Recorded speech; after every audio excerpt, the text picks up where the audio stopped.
오늘은 모르시나요라는 제목으로 함께 우리가 하나님의 말씀을 나눌 때 우리 모두가 다 하나님 말씀을 깊이 이해하고 또 우리의 삶 가운데 잘 적용해 볼 수 있는 그런 시간이 다 되기를 바랍니다. 오늘 성경 본문 말씀은 하나님께서 알려주시지 않으시면 인간의 지식과 경험으로는 절대로 알 수 없는 비밀에 관해 말씀하고 있습니다. 그리고 이러한 비밀스럽고도 신비로운 일을 통해 이 역사를 이끌어 가시는 하나님의 지혜와 능력에 대해 찬양을 하고 있어요. 오늘 하나님 말씀은 이렇게 시작을 합니다. 25절 말씀에 형제들아 너희가 스스로 지혜에 있다 하면서 이 신비를 너희가 모르기를 내가 원하지 아니하노니 이 신비는 이방인의 충만한 수가 들어오기까지 이스라엘의 도로는 우둔하게 된 것이니라. 근데 여기서 원어 성경을 보면 헬라어로는 미스테리온이라는 이 비밀, 이 신비라고 할 때 이 단어를 헬라어로 보면 미스테리온이라는 단어를 썼어요. 또 영어 성경을 우리가 찾아서 읽어보면 미스테리라고 번역하고 있는 것을 알 수가 있습니다. 그러니까 초대교회 당시에 많이 보던 70인역 헬라어 구약 성경에도 이 미스테리온이라는 단어가 나오고 있어요. 구약 성경 다니엘서에는 이 비밀을 뜻하는 아람어 단어를 이 미스테리온이라는 헬라어로 번역을 해놓고 있는 것입니다. 다니엘서를 보면 바벨론 왕 느부갓네살이 어느 날 이상하고도 묘한 꿈을 꾸게 됩니다. 그리고 그날 이후로 그 꿈 때문에 도무지 마음의 번민이 찾아와서 잠을 잘 수가 없는 거예요. 전국에 그 꿈에 대해 알려줄 사람을 찾는다라고 사람들을 내보냅니다. 내 꿈이 도대체 무엇을 의미하고 있는지 가르쳐 달라는 것입니다. 그러나 아무도 왕이 무슨 꿈을 꾸었는지 그리고 그 꿈의 내용이 무엇인지를 알려주지를 못합니다. 왜 그랬겠어요? 왜냐하면 느부갓네살 왕이 자신이 무슨 꿈을 꿨는지 절대 먼저 이야기하지를 않고 막무가내로 그 꿈 내용을 해석을 해보라 이렇게 이야기를 하는 거예요. 사람들이 한 목소리로 말을 합니다. 왕이시여, 왕께서 저희에게 먼저 그 꿈이 무엇인지를 말해주지 않으시면 아무도 그 꿈을 해석할 수가 없습니다. 근데 왕이 이 말을 듣고는 오히려 더 불같이 화를 내면서 명령을 내립니다. 내 꿈을 해석해 줄 수 있는 사람이 이 제국에 정령코 아무도 없단 말이냐? 그렇다면 지혜자라는 것이 도대체 무슨 의미가 있단 말이냐? 이봐라! 바벨론에 있는 모든 지혜자들을 다 잡아서 죽여버려라. 이렇게 명령을 내리는 거예요. 그런데 그때에 다니엘이 왕을 찾아와서 왕이 무슨 꿈을 꾸었는지 그리고 그 꿈의 내용이 무엇인지 관해서 내가 알려주겠노라 말을 하면서 이렇게 말을 하는 거예요. 왕이여, 왕이 침상에서 장래일을 생각하실 때에 은밀한 것을 나타내시는 이가 장래일을 왕에게 알게 하셨나이다. 여기서 은밀한 것이라는 이 단어가 바로 시크릿, 그러니까 영어로 하면 시크릿, 비밀이라는 말 아닙니까?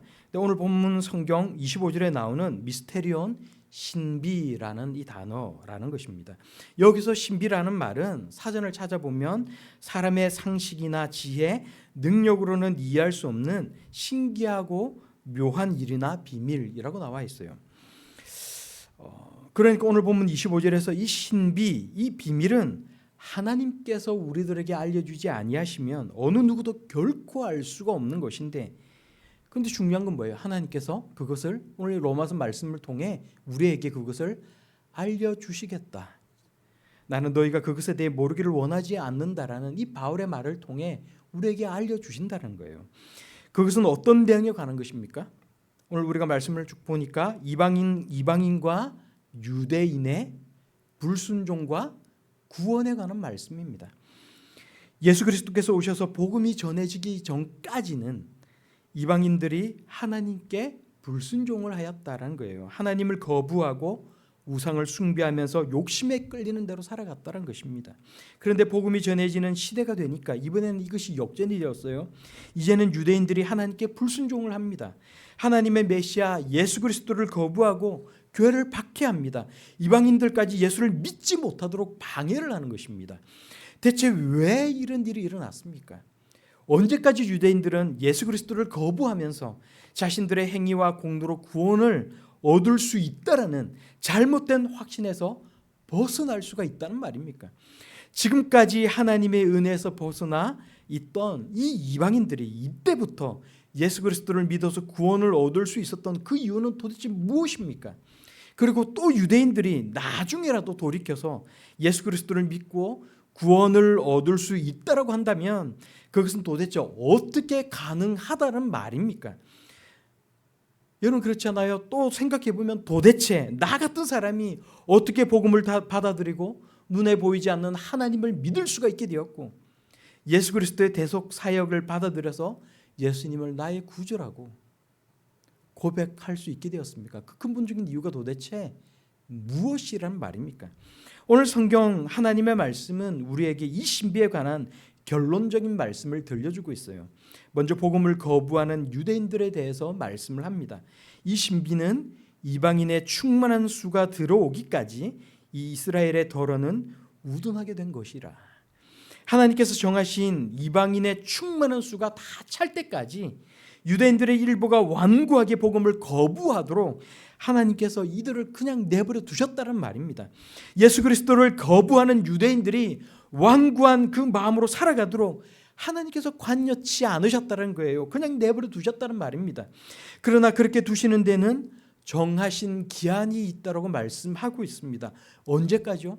여러분 언제까지라고 말씀하고 있습니까? 이방인의 충만한 수가 다 차기까지. 성경은 말씀합니다. 그리하여 온 이스라엘이 구원을 받으리라.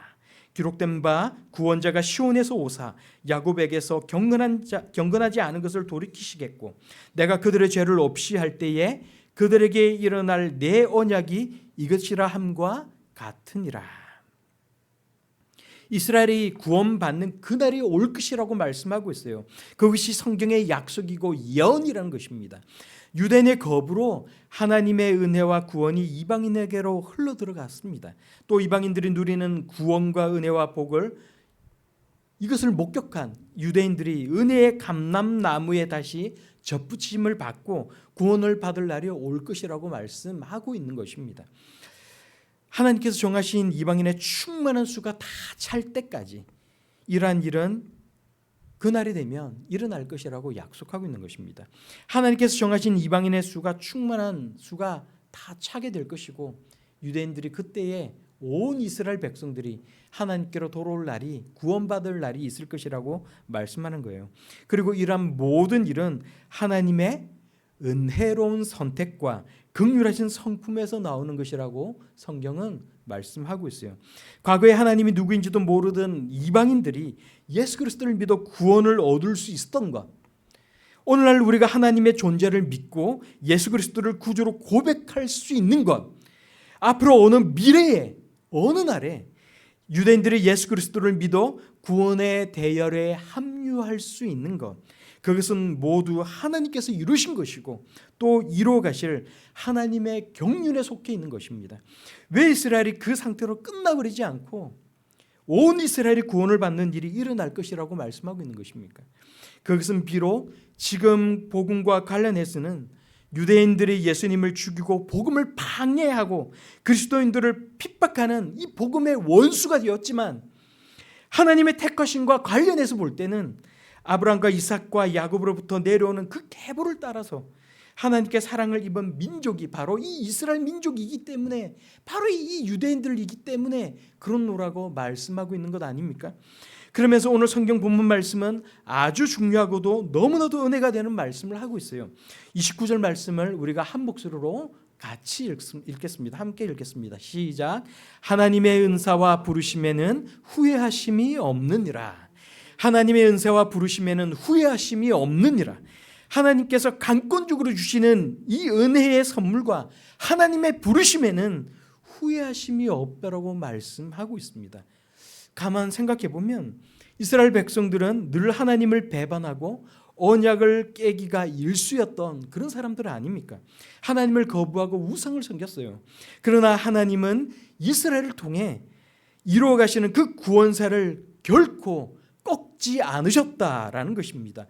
예수 그리스도를 거부하고 십자가에 못 박는 일을 했다 할지언정 결코 유대인들의 위에 흐르는 그 구원의 은혜와 축복은 취소되지 않을 것이라고 하나님은 못 받고 있는 것입니다.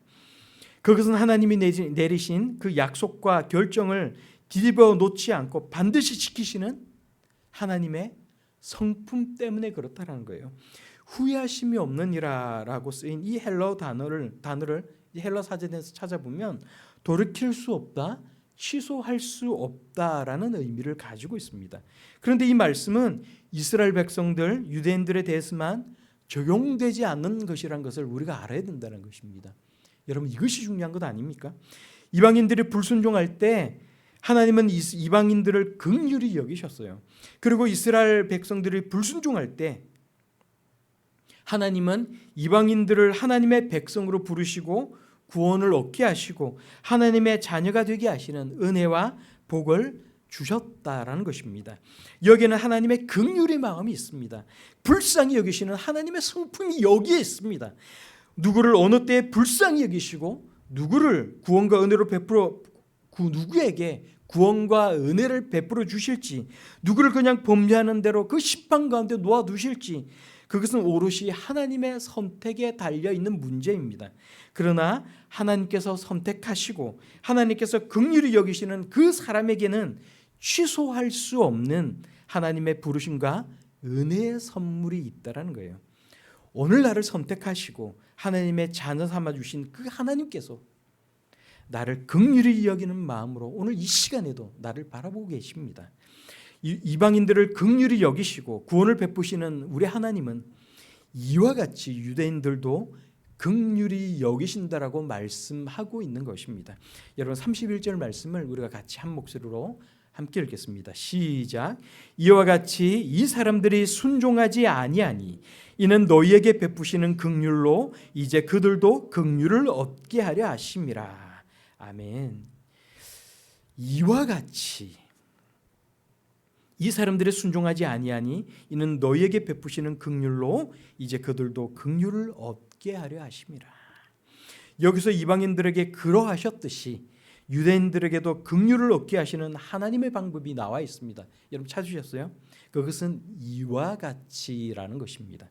이와 같이라는 말을 다르게 번역을 하면 이런 방식으로라고 할 수 있어요. 하나님의 긍휼의 마음과 그 사랑과 은혜의 역사는 이와 같은 방식으로 우리 모두에게 임하는 것입니다. 저와 여러분을 긍휼히 여기신 하나님께서 이와 같은 방식으로 저와 여러분을 하나님의 구원받은 자녀로 선택하셨다라는 것입니다. 그리고 그 긍휼의 마음은 지금 이 시간에도 변하지도 떠나지도 한순간 꺾이지도 않고 여전히 우리 위에 머물러 있는 것입니다. 이방인을 구원하시고 온 이스라엘이 구원을 얻게 하시는 그 하나님의 신비, 그 비밀이 이와 같은 방식으로 오늘날 저와 여러분에게도 여전히 적용되고 있는 것입니다. 하나님께서 우리를 긍휼히 여기시면 놀라운 역사가 나타납니다. 하나님께서 우리를 긍휼히 여기시면 놀라운 변화가 일어납니다. 하나님의 긍휼은 다르게 표현을 하면 하나님의 헤세드라고 말을 할 수가 있어요. 구약 성경에서 사용되는 히브리어 헤세드는 인내, 자비, 변함없는 사랑을 의미하고 있습니다. 사랑하는 마음으로 불쌍히 여겨주는 것, 그것이 바로 하나님의 헤세드라는 것입니다. 그래서 성경은 하나님의 헤세드를 베풀어 주시는 분이라고 우리에게 들려주고 있습니다. 성육신하신 예수님은 늘 사람들을 불쌍히 여기십니다. 그리고 예수님이 불쌍히 여겨주실 때 병자가 낫고 귀신이 쫓겨나가고 오병이어의 기적이 일어나는 것입니다. 여러분, 그런데 이 모든 말씀이 누구를 위한 말씀입니까? 바로 저와 여러분을 위한 하나님의 말씀임을 굳게 믿으시기 바랍니다. 하나님이 헤세드를 베풀어 주실 때 닫힌 문이 열리고 망가졌던 삶이 회복되고 막혔던 은혜가 강같이 흐를 줄을 믿습니다. 그리고 이렇게 베풀어 주시는 하나님의 긍휼에는 후회심이 없다는 것을 알고 확신하며 살아갈 수 있는 그런 저와 여러분들이 다 될 수 있기를 바랍니다. 믿음이 없는 사람에게는 아무리 하나님 나라의 일을 가르쳐줘도 할 수가 없어요. 알 수가 없습니다. 비밀스러운 일을 공개적으로 성경이 이렇게 적어 놓아도 믿음이 없으면 이해할 수가 없고 받아들일 수가 없는 것입니다. 들어도 깨닫지 못하는 사람, 들어도 나와는 무관하게 여기는 사람, 듣고는 다 잊어버려서 아무것도 모르는 사람, 그런 사람이 아니라 하나님 말씀을 알고 깨닫고 믿음으로 온전히 받아들이는 그런 하나님의 자녀들이 다 되기를 바랍니다.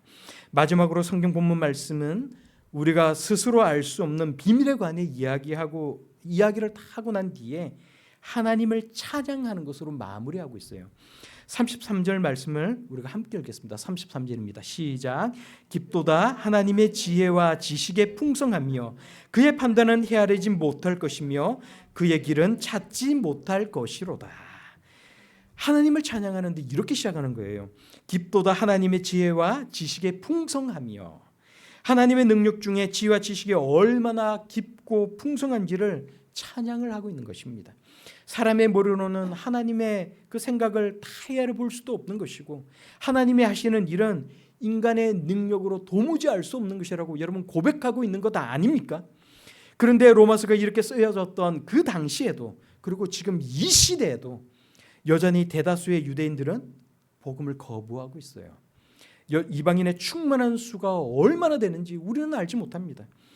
유대인들은 여전히 복음의 원수가 되어서 그들에게 예수 그리스도를 전하는 사람들을 비웃고 핍박까지 합니다.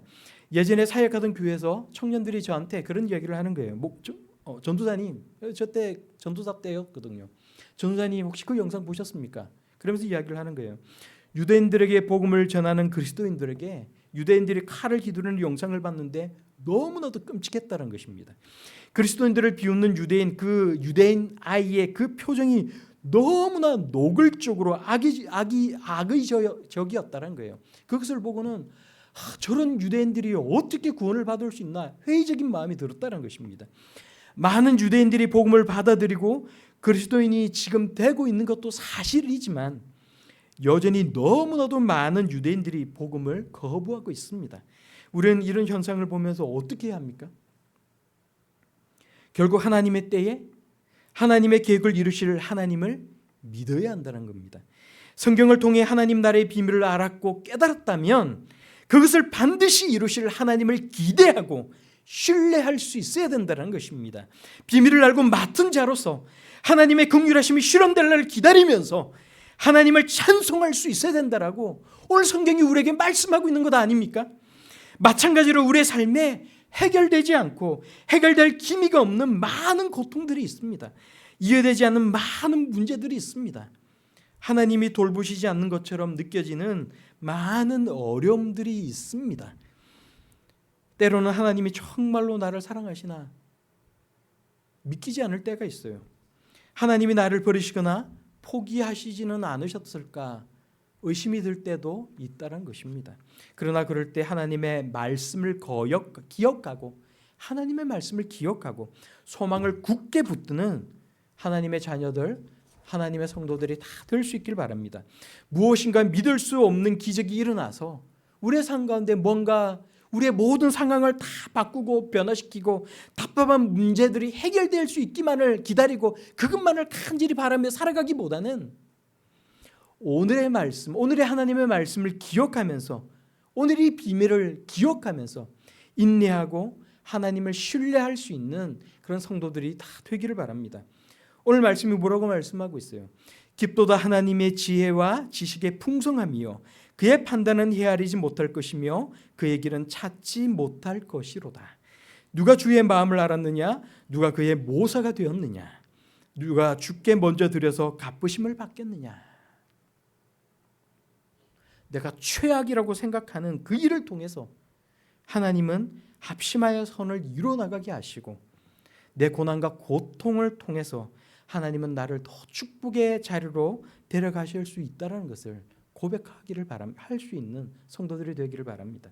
내가 하나님의 모사, 하나님의 좋은 자가 되어서 이것이 최선이고 저것이 옳다라고 말하는 것은 여러분 그것은 하나님의 지혜와 지식을 내 수준보다 아래에 놓는 것 아닙니까? 하나님의 생각과 내 생각은 다를 수밖에 없는 것이고 하나님의 지혜와 지식은 내 지혜와 내 지식보다 비교할 수 없을 만큼 더 크고 깊고 풍성하다는 사실을 여러분 고백할 수 있길 바랍니다. 하나님은 여전히 긍휼의 마음으로 나와 함께 하십니다. 후회하심이 없는 하나님께서 후회하실 일 없는 최고의 방법으로 내 삶을 인도하고 계십니다.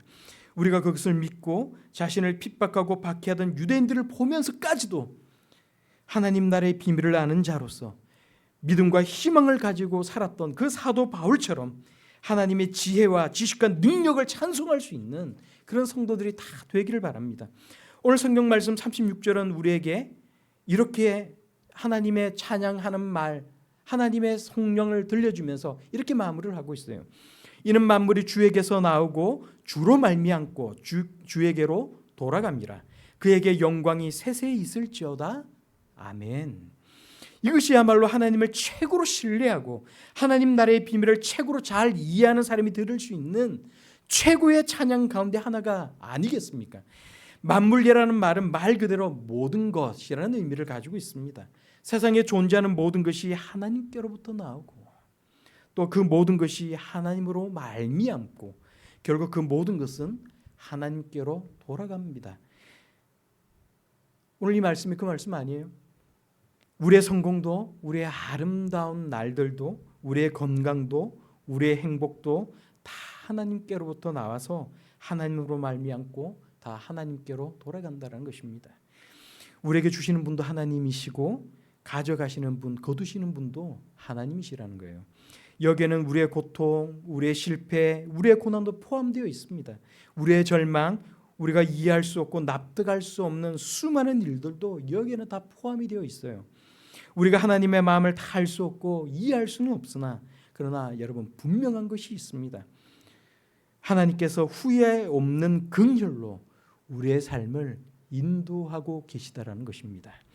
지나고 보면 헛된 시계라는 것은 없어요. 여러분 우리 다 그렇게 생각하지 않습니까? 지나고 봤더니 그 시간이 헛된 것은 아무것도 없었다는 거예요. 우리 생각에도 그러한데 하물며 하나님의 눈으로 보면, 하나님의 지혜로 보면, 하나님의 마음으로 보면 얼마나 더 그리하겠습니까? 여러분 당장은 슬퍼 보이고 괴롭다 할지라도 결국 모든 것이 다 잘 될 줄로 믿습니다. 지혜와 지식과 능력의 하나님, 사랑과 긍휼의 하나님 안에 우리의 과거와 현재와 미래 모든 시간이 다 담겨져 있기 때문에 그렇습니다. 그러므로 하나님 나라의 지식이 없는 자, 믿음 없는 자가 되지 않기를 바랍니다. 하나님을 알고 하나님 나라의 비밀을 알아서 우리 삶의 상황과 여건이 어떠하든지 간에 하나님을 신뢰하고 찬양하는 성도들, 하나님 긍휼에서 나오는 은혜와 복과 위로를 누리며 살아갈 수 있는 그런 저와 여러분들이 다 될 수 있기를 우리 예수님 이름으로 간절히 축원합니다.